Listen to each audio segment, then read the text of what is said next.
So people were asking about how did we manage lighting while we were traveling in all those European locations.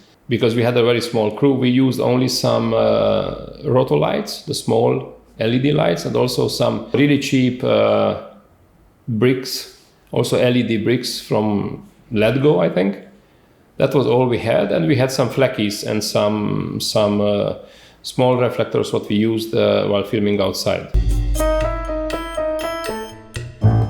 One interesting story what we had encountered, what was really, I can say also a troublesome experience, that in 2019 we had to reshoot some scenes, and then we left some of the hardest locations for 2019, and one of those locations was a couple of scenes what were supposed to take place on an oil rig.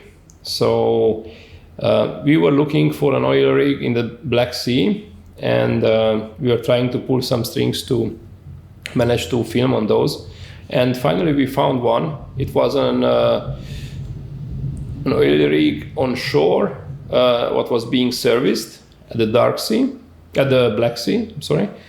And so we managed to get approvals to shoot on that rig. For that location, we flew from LA, Alan Gardner, who is an actor from, he was playing Sophie's husband. And in the movie, he was working on an oil rig as a cook.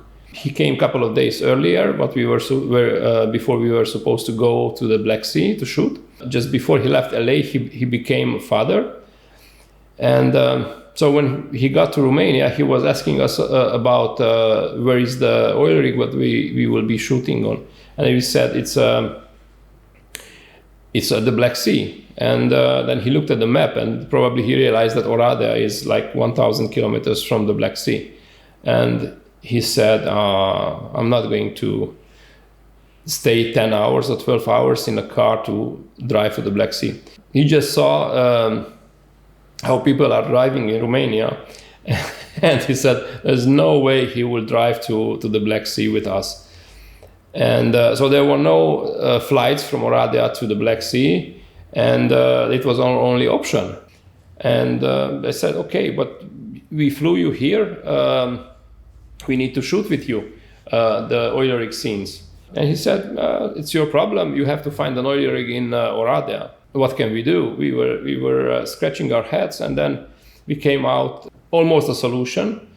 And we went to visit in Oradea an old decommissioned power plant. Like it was what still was not destroyed, but it wasn't working anymore. It was an old, huge coal-powered power plant, and we got approval to shoot there. So we went to see it, and then we realized no way people will notice that it's not an actual oil rig. I mean, there were some bridges and stairs and pipes and all those things what you used to see on an oil rig. And then we said, okay, we can try to shoot here. So that's where we shot the oil rig scene. And I'm sure you didn't notice in the movie. The kitchen scene in the oil rig, we were shooting in a big industrial kitchen in one of the restaurants in Oradea. And there were even in that kitchen, because it was a kitchen in the basement, you were able to see a lot of pipes that were going on the ceiling. So I thought people really think that it's an oil rig kitchen. And I think you didn't notice that is not actually. You can check out Don't Read This on a Plane on major streaming platforms, or you can order it on Blu-ray and DVD.